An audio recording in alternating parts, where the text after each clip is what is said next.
Muito bem, meus irmãos. Agora nós iremos passar para o momento da mensagem da palavra de Deus. Então, para isso, nós vamos continuar a exposição do capítulo 4 da primeira carta de Pedro. Então, 1 de Pedro, capítulo 4. Primeira epístola de Pedro, capítulo de número 4. 1 de Pedro, capítulo 4, versículo 17 até o versículo 19.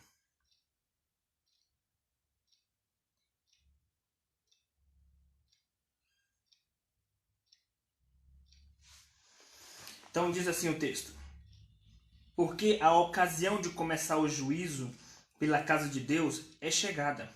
Ora, se primeiro vem por nós, qual será o fim daqueles que não obedecem ao evangelho de Deus?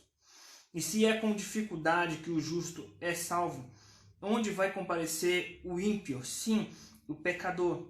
Por isso, também os que sofrem segundo a vontade de Deus, encomendem a sua alma ao fiel Criador, na prática do bem. Vamos orar mais uma vez para que Deus fale aos nossos corações. Senhor nosso Deus, queremos pedir que Teu Espírito Santo fale conosco. Pedir que o Senhor venha fortalecer nossos corações com a Tua presença. Pedir que o Senhor venha abrir nossos olhos espirituais para entender as maravilhas da Tua lei, para entender a profundidade da Tua lei. Confronta-nos, nos exorta, nos consola na Tua palavra. Glorifica o Teu nome, Pai. Fala conosco poderosamente, Pai. Em nome de Jesus.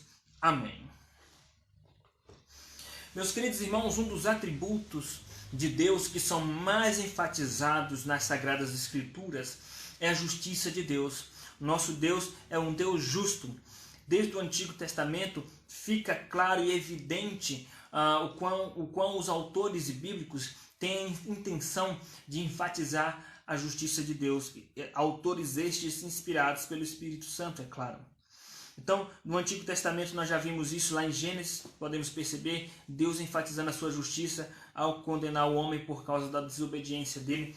Deus exercendo a sua justiça no povo de Israel quando eles desobedeceram e milhares morreram por causa da sua desobediência. Na história do povo de Israel, do povo de Deus, na igreja no Novo Testamento também, Deus revelando a sua justiça. Na carta às 7 igrejas do Apocalipse, Jesus faz questão de evidenciar a sua justiça. Na igreja de Atos, lembre-se que Deus, através do Espírito Santo, o próprio Espírito Santo, matou Ananias e Safiras porque mentiram para os apóstolos. Ou seja, ali já foi uma ação da justiça de Deus, e Deus mostra que Ele é justo, que Ele quer que o povo dele seja justo. Agora nós vamos ver nesse texto de 1 de Pedro, capítulo 4, versículo 17 e 19, o modo como Deus manifesta a sua justiça dentro da história da redenção. Então, podemos dizer que aqui nós temos o modus operandi da justiça de Deus. O modus operandi da justiça de Deus, ou o modo como Deus revela e manifesta a sua justiça na história da redenção. Como Deus manifesta a sua justiça na história da redenção? Em primeiro lugar, meus irmãos, nós precisamos entender que Deus revela a sua justiça disciplinando a sua igreja. Deus revela a sua justiça disciplinando a sua igreja. Essa é a primeira maneira de Deus manifestar a sua justiça. E por que é a primeira maneira de Deus manifestar a sua justiça? Porque a segunda forma de Deus manifestar a sua justiça, como nós veremos daqui a pouco, ficará para o fim dos tempos. Mas, prioritariamente, Deus ele prioriza aqui nesta terra revelar e manifestar a sua justiça, corrigindo o seu povo, disciplinando o seu povo. Versículo 17. Versículo 17 diz: porque a ocasião de começar o juízo pela casa de Deus é chegada. Ora, se primeiro vem por nós, qual será o fim daqueles que não obedecem ao evangelho de Deus? Versículo 18. E se é com dificuldade que o justo é salvo, onde vai comparecer o ímpio? Sim, o pecador. Então o texto é claro. Deus começa o juízo pela sua casa, ou pela igreja, pelos crentes. Ele diz: a ocasião de começar o juízo pela casa de Deus é chegada. Se primeiro vem por nós. A casa de Deus aqui, meus irmãos, somos nós. Deus começa a revelar a sua justiça corrigindo a igreja. Deus começa a revelar sua justiça, primeiro disciplinando e corrigindo o seu povo. Devemos nos lembrar de Hebreus capítulo 10, que nós lemos, versículo 26 a 31, onde ele fala que Deus é vingador, Deus é fogo consumidor e ele corrige o seu povo. Deus, ele corrige o seu povo, como diz Hebreus capítulo 10, versículo de número 26 a 31. Ou seja, meus irmãos, Deus, de quando em quando na história, ele intervém na vida da igreja para purificar a sua igreja. Como diz a Confissão de Fé de Westminster, a igreja invisível, que é o número completo dos eleitos arrolados nos céus, essa é a igreja que ela consta com o número dos eleitos e que é a igreja gloriosa. Mas a igreja visível, militante, que é a igreja, quando eu digo militante, a igreja não no sentido político, no sentido espiritual, é a igreja visível, é a igreja da reunião dos crentes aqui nesta terra, da união dos crentes nesta terra, mas existem não só apenas crentes maduros nessa igreja, existem crentes imaturos, existem crentes que dão maus testemunhos, crentes fracos, existem crentes com sérios problemas de caráter, mas também não somente crentes fracos, existem também os falsos crentes no meio da igreja, o joio no meio do trigo. Por isso, por causa dessa interferência da impureza no meio da igreja, através de ímpios que fazem parte da igreja, devemos lembrar que quem envia o joio para o meio do trigo é o diabo, disse Jesus. O diabo, ele envia sempre joios para dentro da igreja. Observe que sempre quando a igreja está andando bem, sempre quando a igreja está crescendo, o diabo sempre envia pessoas enviadas dele, de fato, joio, para atrapalhar o crescimento, para atrapalhar a obra. É sempre assim. E por isso, Deus, ele de quando em quando, ele intervém na vida da igreja de uma forma com juízo, purificando a sua igreja, para purificar a sua igreja. E ele usa diversas maneiras, diversas formas, diversos fatos e circunstâncias para purificar a sua igreja. Então, de que maneira Deus manifesta a sua justiça? Em primeiro lugar, ele manifesta a sua justiça começando pela igreja, corrigindo e disciplinando a sua igreja. E essa disciplina é tanto no sentido de igreja, no sentido coletivo, como também no sentido individual dos crentes. No sentido coletivo, nós percebemos, por exemplo, na palavra de exortação de Jesus para a igreja de Éfeso, lá em Apocalipse, que se aquela igreja não se arrependesse, não voltasse ao primeiro amor, Jesus iria remover o seu candeeiro. Candeeiro simboliza a igreja, em Apocalipse capítulo 2. O que significa remover seu candeeiro? Eles iriam deixar de existir como igreja, de forma coletiva. E de fato deixaram de existir. Onde está a igreja de Éfeso hoje? Não existe mais. Ou seja, Deus baniu da face da terra aquela igreja local. Então não devemos pensar que Deus não corrige o seu povo. E uma das causas que Deus corrige a igreja muitas vezes é a soberba, a arrogância, como Deus fez com Israel. Israel muitas vezes se levantou com arrogância, com soberba, Deus corrigiu. Então a igreja não deve jamais, como igreja, como denominação, se gloriar. Podemos perceber muitas vezes muitos crentes se gloriando: eu pertenço à igreja tal, eu pertenço à igreja mais conservadora do mundo, eu pertenço à igreja mais profunda teologicamente, eu pertenço à igreja do fogo, eu pertenço à igreja do poder, eu pertenço à igreja do amor, eu pertenço à igreja da piedade, eu pertenço à igreja que ora, que faz vigília, que jejua. Meus irmãos, nós não devemos nos gloriar como igreja de forma alguma, por motivo algum, a não ser na cruz de Cristo Jesus. Porque a partir do momento que uma igreja começa a se gloriar, nós somos uma igreja grande, nós somos uma igreja crescente, nós somos uma igreja com uma boa estrutura e começamos a falar um para os outros, né? Como o povo naquela região da Torre de Babel começaram a falar uns para os outros, vamos nos engrandecer. Certamente Deus derrama o seu juízo. Deus derrama o seu juízo. Não sejamos uma igreja que se vangloria. Não sejamos uma igreja que se vangloria de motivo algum, nem pela teologia, nem pela estrutura, por motivo algum, porque Deus derrama o seu juízo. O juízo de Deus começa pela sua casa. Deus, ele começa a manifestar a sua justiça corrigindo a igreja. Sejamos sempre humildes, sempre dependentes de Deus, entendendo que um planta, outro rega, mas quem dá o crescimento é Deus. Se quem dá o crescimento é Deus, não há motivo para vanglória, não há motivo para a glória humana. Então, meus irmãos, Deus, ele corrige de uma forma coletiva a igreja. E essa correção vem muitas vezes de uma forma, às vezes, até a ponto de banir essa igreja da face da terra, ou de permitir divisões internas dentro dessa igreja, divisões, às vezes, até escandalosas dentro da igreja, humilhando o status que aquela igreja tinha antes. Porque Deus está mais preocupado com o caráter dos crentes do que com o seu status social. Meus irmãos, Deus também corrige a sua igreja de forma individual, os crentes. Deus corrige os crentes individualmente. Tá? Então, de que maneira Deus corrige? Aliás, vamos aqui pegar os principais motivos porque Deus derrama o seu juízo disciplinador sobre um crente. É quando o crente comete os pecados mais graves, né? São pecados gravíssimos. Devemos deixar claro que todo pecado é grave perante Deus. Mas existem pecados mais graves do que outros. Tá? Vou repetir o que já falei muitas vezes para que isso fique claro. Jesus disse para Pilatos: maior pecado tem quem me entregou a ti. Está escrito no Salmo 19, Davi pedindo para Deus livrá-lo da soberba. Ele diz: livra-me de tão grande transgressão. Então existem transgressões maiores que outras.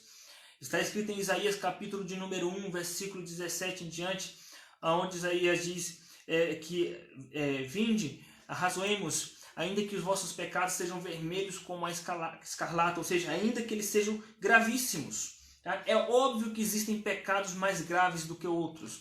E esses pecados, meus irmãos, são pecados que fazem Deus nos disciplinar. Não pense que Deus não corrige e não disciplina o seu povo.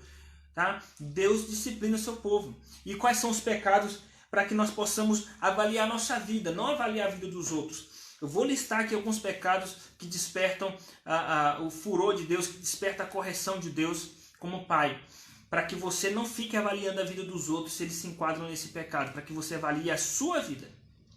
A soberba é um pecado que faz com que Deus venha com disciplina. Deus disciplina crentes que são soberbos, arrogantes e orgulhosos. Deus disciplina. A contumácia, que é a rebeldia, também Deus disciplina. O que é isso, a rebeldia? É o pecado em que Deus está exortando continuamente acerca de tal prática, determinada prática, e o crente não se arrepende, continua praticando. Então o Espírito Santo incomoda o coração do crente, larga a pornografia, e o crente continua dia e noite vivendo nesse pecado. Deus vai te disciplinar. Deus fala: seja submissa a seu esposo. Você continua sendo submissa a seu marido. Deus vai te corrigir. Deus fala para o marido tratar carinhosamente da sua esposa como Cristo trata carinhosamente da igreja. Mas o marido continua maltratando com palavras e com atos a sua esposa. Deus vai te corrigir, vai te disciplinar. Não pense que Deus vai deixar isso impune. Não pense. Deus fala para nós nos consagrarmos, mas continuamos vivendo prostrados ante o ídolo chamado Netflix, chamado entretenimento, chamado tantos outros ídolos deste século. E a Bíblia em segundo plano. Se continuar assim, Deus vai disciplinar. O juízo de Deus começa pela sua casa. Não pense que Deus mudou. Não pense que o Deus que matou Ananias e Safira mudou. Não pense que o Cristo que ameaçou de matar Jezabel, que era uma mulher lá da igreja, uma das 7 igrejas do Apocalipse, não pense que esse Cristo mudou. Ele continua disciplinando, disciplina com enfermidade, com doença, disciplina com tribulações, disciplina com crises de diversas naturezas. Ele disciplina. Então nós temos aí a impureza sexual, é algo que Deus disciplina. A soberba é algo passivo da disciplina de Deus. A contumácia, teimosia é algo que Deus é passivo da disciplina de Deus. A rebeldia às autoridades, seja a autoridade dos pais, do marido, das autoridades da igreja ou autoridades civis, isso também Deus disciplina. Tá? Então, meus irmãos, nós temos que ter muito cuidado. Nós não devemos achar que Deus deixa passar batido esses pecados, porque Deus corrige muitas vezes de uma forma dura e severa. E de que maneira Deus corrige? Quais são as disciplinas de Deus? Meus irmãos, as disciplinas de Deus acontecem ou geralmente por enfermidade. Deus envia uma enfermidade, como está escrito lá em 1 Coríntios capítulo 11, que alguns estavam enfermos e doentes porque estavam desrespeitando a Santa Ceia, por exemplo. Deus envia enfermidades, como aconteceu muitas vezes no Antigo Testamento. Miriam ficou leprosa porque estavam se levantando em rebeldia contra a autoridade de Moisés. Então Deus envia enfermidades. Deus às vezes até mata mesmo. Deus mata, né, pessoas entre o seu próprio povo. Deus mata como uma manifestação de correção. E Deus também envia às vezes uma tribulação como uma maneira de corrigir o seu povo, uma tribulação, seja na área financeira ou em alguma outra área. Tá? É por isso, o crente ele é salvo de graça. Nós somos salvos pela graça, nós vamos entrar no céu totalmente gratuitamente por meio de nosso Senhor Jesus Cristo.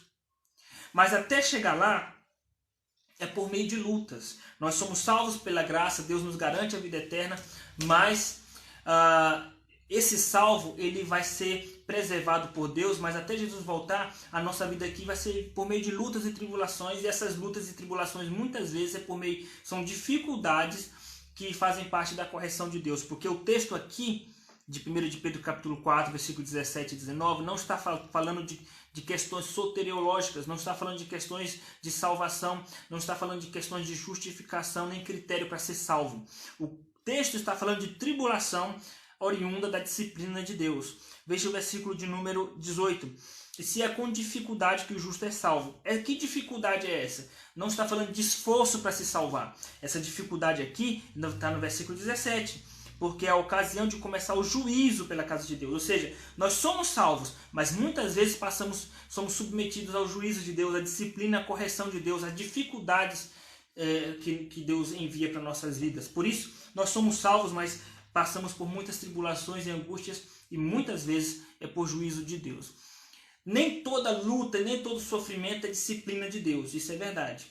Jó passou por uma grande angústia e sofrimento e não foi disciplina de Deus. Às vezes Deus permite uma luta para fortalecer a nossa fé, para provar nossa fé e nosso caráter. E às vezes Deus permite lutas para corrigir, para disciplinar. Mas toda luta que nós passamos, que nós enfrentamos, não é por acaso. Qualquer luta que nós estamos enfrentando não é por acaso, porque tudo coopera para o bem daqueles que amam a Deus. Esse cooperar, tudo coopera para o bem daqueles que amam a Deus, coopera de que forma? Ou para fortalecer nossa fé, ou para corrigir o nosso caráter. Então, a luta que você está enfrentando, seja na área financeira ou na saúde, ou Deus está te disciplinando por causa de algum pecado, ou então Ele está só permitindo essa luta para te fortalecer, para amadurecer sua fé, para amadurecer o seu caráter. Mas a luta que você está enfrentando não é à toa. Tem algum motivo. Tá? Então, como saber o motivo? Será que Deus vai enviar um anjo para te revelar o motivo por que você está passando por lutas? Elimine as possibilidades. Se tem soberba na sua vida, elimine. Se tem impureza sexual, elimine. Se você tem vivido a vida de rebeldia às autoridades da igreja, ou autoridades na família, ou autoridades civis, elimine esse pecado. Vai eliminando as possibilidades, para que a sua consciência fique tranquila. Bom, se eu ainda continuo passando por lutas, então não deve ser por isso. Deve ser porque Deus está me fortalecendo simplesmente. Então, de que forma você vai saber se Deus está disciplinando? Eliminando da sua vida os pecados que Deus pode, de fato, lhe disciplinar. Ao invés de ficar orando para Deus mandar um anjo te revelando qual é a causa. Então, meus irmãos, qual é o modus operandi da justiça de Deus? Ou seja, de que maneira Deus manifesta a sua justiça? Em primeiro lugar, disciplinando a igreja. Então, a primeira forma de Deus manifestar a sua justiça não é o inferno, condenando as pessoas ao inferno. Isso ele vai ficar no segundo plano. Em primeiro lugar, hoje, ele começa disciplinando a igreja. Porque o juízo de Deus que virá sobre os ímpios é no futuro ainda. Apesar de que os ímpios já estão debaixo da ira de Deus, mas ainda não é um juízo manifestado, um juízo revelado, manifesto ao homem. Esse juízo será manifestado no fim dos tempos, quando Deus vier vingar a igreja e com o castigo eterno. E é o segundo ponto. Então, de que maneira Deus manifesta a sua justiça? Disciplinando a igreja. De que maneira Deus manifesta a sua justiça? Em segundo lugar, meus irmãos, condenando os ímpios. Versículo 17. Porque a ocasião de começar o juízo pela casa de Deus é chegada. Ora, se primeiro vem por nós, qual será o fim daqueles que não obedecem ao Evangelho de Deus? O fim. Então está falando do fim, lá na frente, qual vai ser o fim? E se nós, versículo 18, e se é com dificuldade que o justo é salvo, ou seja, se é por meio de toda essa tribulação que Deus ele salva o justo, onde vai comparecer o ímpio? Sim, o pecador. É uma pergunta retórica, porque ele está partindo do pressuposto que os seus ouvintes, que são crentes e conhecem a Bíblia, já sabem qual é a resposta. Tá? Aonde vai comparecer o ímpio? Diante do trono de Deus e vão ser condenados por suas obras, porque serão cada um julgados segundo as suas obras. Cada um será julgado segundo as suas obras, e os ímpios irão para a perdição eterna, que é o inferno. Então, o inferno eterno, o inferno final, é a manifestação final do juízo de Deus. Quando o ímpio morre hoje, ele já vai para um tipo de inferno provisório, chamado Hades, onde já arde com fogo e solidão. Mas depois que Jesus voltar, quando Jesus vier, ele vai julgar todas as coisas, julgar toda a humanidade. Os ímpios, aqueles que não têm Jesus em sua vida, aqueles que mantêm-se teimosos em não receber Cristo como Salvador, esses irão para um outro inferno, que é o inferno definitivo e eterno, chamado Gehenna, que é lago de fogo e enxofre. E se você que está ouvindo essa mensagem não tem certeza para onde você vai quando você morrer, essa certeza você só vai ter se você crer de todo o coração em Cristo Jesus como seu único e suficiente Salvador, e se você confessá-lo perante os homens. Confesse a Cristo como seu Salvador perante os homens. Creia em Cristo de todo o seu coração. E se você é crente e de vez em quando ainda tem alguns momentos de insegurança, alguns momentos, não constância, de insegurança, então você tem que orar muito e ler muito a Bíblia, porque esse é o processo pelo qual o seu coração e a certeza do amor de Deus será fortalecida em seu coração. Mas se você não quer saber de Deus, não quer saber do Evangelho, uma coisa é certa: Deus vai derramar juízo sobre a sua vida, e esse juízo é o inferno, porque Deus é justo e Ele não admite o ser humano viver pecando contra Ele como se nada tivesse acontecido. Ele vai retribuir a cada um segundo as suas obras. Ele vai retribuir cada um segundo as suas obras. Os crentes são salvos, os crentes têm acesso à vida eterna, mas muitas vezes são teimosos, muitas vezes vivem em pecado. Deus vai corrigir, e Deus pode estar corrigindo, e Ele usa o que tiver ali de maneira circunstancial. Ele envia um evento às vezes para corrigir os ímpios, mas Ele usa esse mesmo evento para disciplinar a igreja, para corrigir os crentes. Ele usa esse mesmo evento para fortalecer a fé dos crentes, o mesmo evento que Ele usa para atingir os ímpios. Então nós devemos estar atentos a tudo isso sobre a justiça de Deus. Qual é o modo pelo qual Deus manifesta a sua justiça? Disciplinando a igreja, em primeiro lugar, e depois condenando os ímpios. Meus irmãos, diante disso, qual deve ser a nossa atitude? Buscar a vida de santificação e entregar nossos cuidados ao Senhor. Versículo de número 19. Por causa disso, ou por isso, também os que sofrem segundo a vontade de Deus, encomendem a sua alma ao fiel Criador na prática do bem. Ou seja, para você saber se você está sofrendo por disciplina, então pratique o bem, elimine o mal da sua vida. Tá? E se você mesmo assim continua sofrendo, então provavelmente Deus esteja fortalecendo a sua fé. Essa luta tem um propósito de amadurecer o seu caráter. Então, se entregue ao Senhor, né? Entregue os seus cuidados a Deus, encomende a sua alma a Deus, no sentido: Deus, cuida de mim, cuida da minha família, cuida da minha vida financeira, cuida da minha saúde, porque eu confio em Ti. Como diz o capítulo 5, versículo de número 7. Capítulo 5, versículo 7. Lançando sobre Ele toda a vossa ansiedade, porque Ele tem cuidado de vós. Que Deus assim nos abençoe, meus queridos irmãos. Essas são as duas maneiras de Deus manifestar a sua justiça: disciplinando a igreja e condenando o ímpio. Vamos orar. Senhor nosso Deus, nós queremos Te agradecer, Pai, por Tua misericórdia em nossas vidas, ao nos revelar a Tua santa palavra, que ela venha transformar nosso caráter, Pai. Que Teu Espírito Santo venha nos alertar, Pai, sobre nossos pecados, nos despertar para a vida de santidade. Dá-nos uma noite de paz em Tua presença, uma semana abençoada, Pai. Tudo isso nós Te pedimos e Te agradecemos em nome de Jesus. Amém, Senhor. Que a graça do nosso Senhor Jesus Cristo, o amor de Deus revelado na cruz e a comunhão do Espírito Santo seja sobre cada um que está nos assistindo desde agora para sempre. Amém.